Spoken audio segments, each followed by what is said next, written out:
With our jobs list nearing completion, we scheduled a day to go back into the water. But first, we wanted to see more of Africa's animals. And some of them even come to us. Right here at Zululand Yacht Club, we had a morning troop of monkeys that would come through the garbage bins and jump around on people's boats, taking anything they pleased. And in the afternoons, we had a flock of hornbills, which would come sit up people's masts and peck and chip away at anything rubbery or plasticky.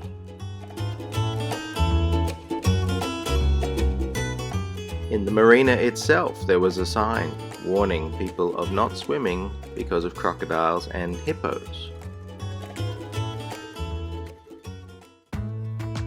Within just an hour's drive of Richards Bay, there were several national parks that we could visit to go and see some animals.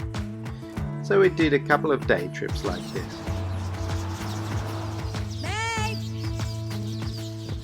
Once again, we didn't need to be in a national park to see amazing animals in Africa.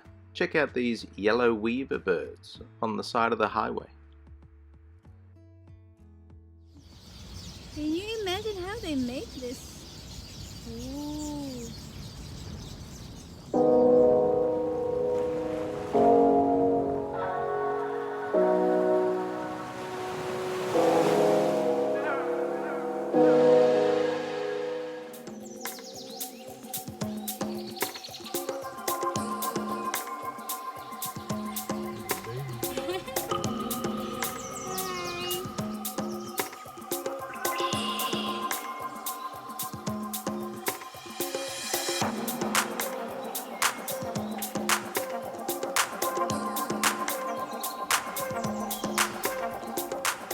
We drove to the town of St. Lucia, which is famous for hippos. This place is no joke. These big guys go walking through the township of a nighttime. But in the daytime, the best way to see them is on a riverboat.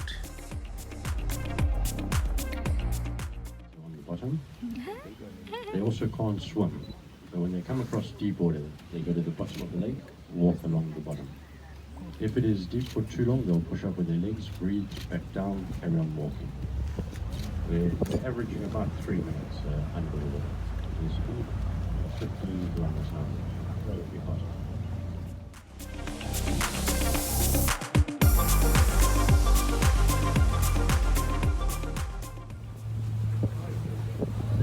Hippo tubes. So big.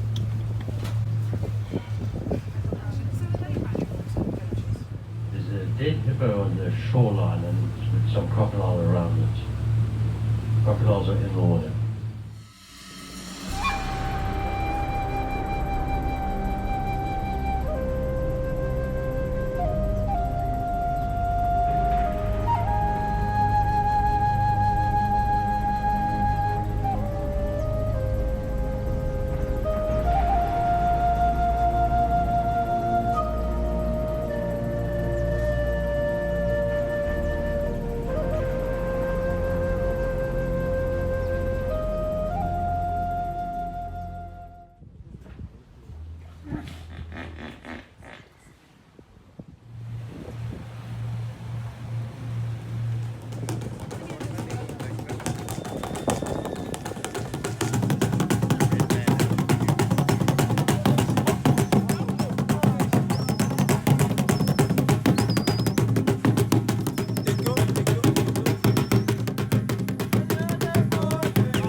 This state park was only a 10-minute drive from Richards Bay.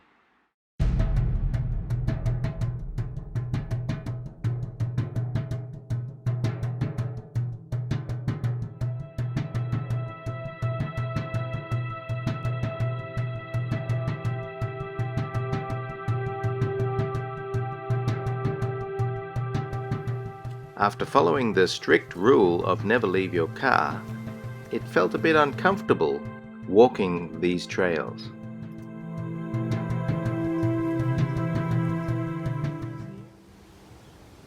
Maybe you have some hippos here. For hippos and crocodiles. This is the best spot for hippos, but there's no hippo. In St. Lucia, we learned that hippos are actually one of Africa's most dangerous animals. It was quite disconcerting walking along the riverbank, searching for hippos.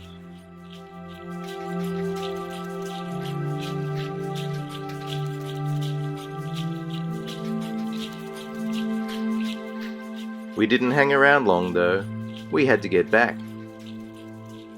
Jupiter was ready for splashing. Once back in the water and checking everything is functioning correctly, we had to wait for a suitable weather window. We needed at least 5 days because we wanted to do it non-stop down to Cape Town. So in the meantime, we stayed in the marina and kept ourselves occupied.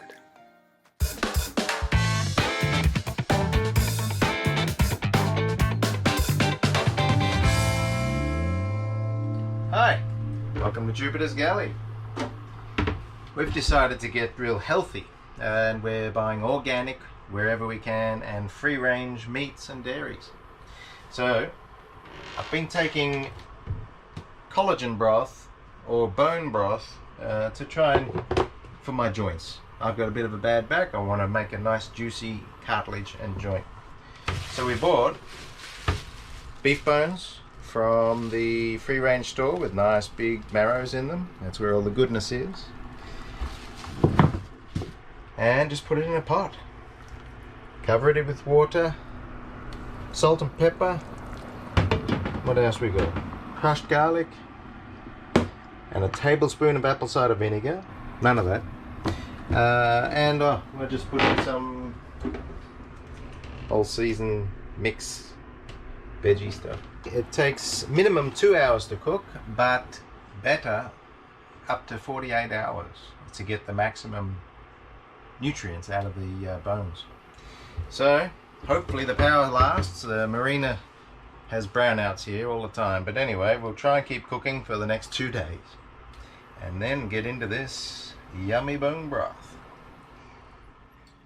So we cooked our bone broth for about 40 hours. This is it. Obviously you don't eat the crunchy bits. It's my first try. Yeah. Weak soup, but super healthy. Get your collagen. Yum. That's a bit chilly. Oh yeah. Looks like a Thai food. How's it? Yeah. Yummy. That makes all the difference actually. Yeah. Yum. Yummy.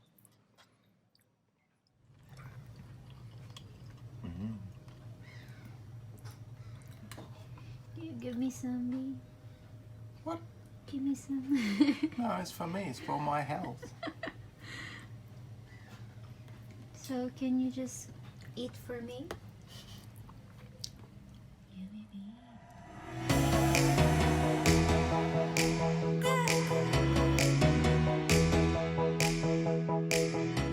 Finally, we were underway.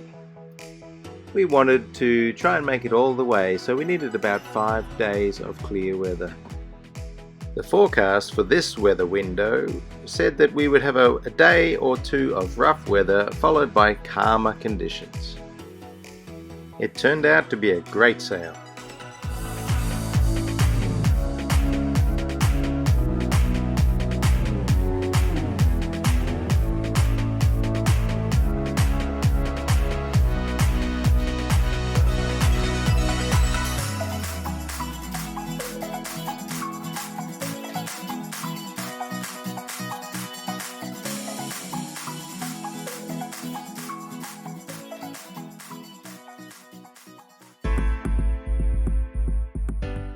On the south coast of South Africa is the beautiful township of Knysna. It's a very difficult entrance to get into Knysna Bay due to its being shallow and narrow, and can only be attempted in ideal conditions. It happened to be daylight and the tide was good for us, so we thought we would give it a go. And we were inspired by a sailing boat that actually came out of the heads, turned around and went back in. It was a charter boat just taking the guests for an exciting ride through the heads. Local knowledge is hard to beat, so we followed him precisely.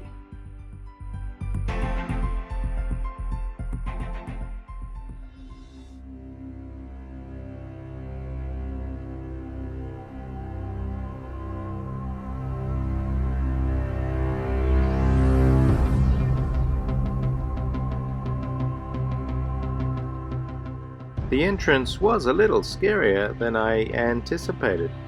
There were big rolling waves coming through and breaking waves on our starboard side. We saw 2 meters as the minimum depth on this passage.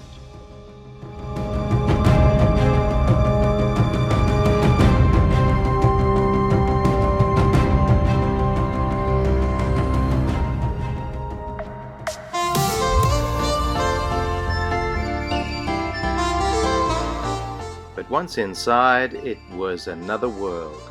So many recreational boats. Well, it was New Year's Eve. You are my pill, I swallow it. Take me away to Neverland, where colors fade my disbelief and make me forget my memories. Rent a car you can't afford, put on a song that we both know. Naturally, we went ashore to enjoy New Year's Eve, Knysna style. Put your broken rip off, wafers on. Doesn't matter if the sun goes down. We'll still be up, still be up. Don't care about the place we found. We'll still be up, still be up. We're in this together, we both fall. Join us next week as we sail from Knysna to Cape Town. We see the most dolphins that we've ever seen in our life. We round the mighty Cape Agulhas and arrive at Hout Bay, Cape Town.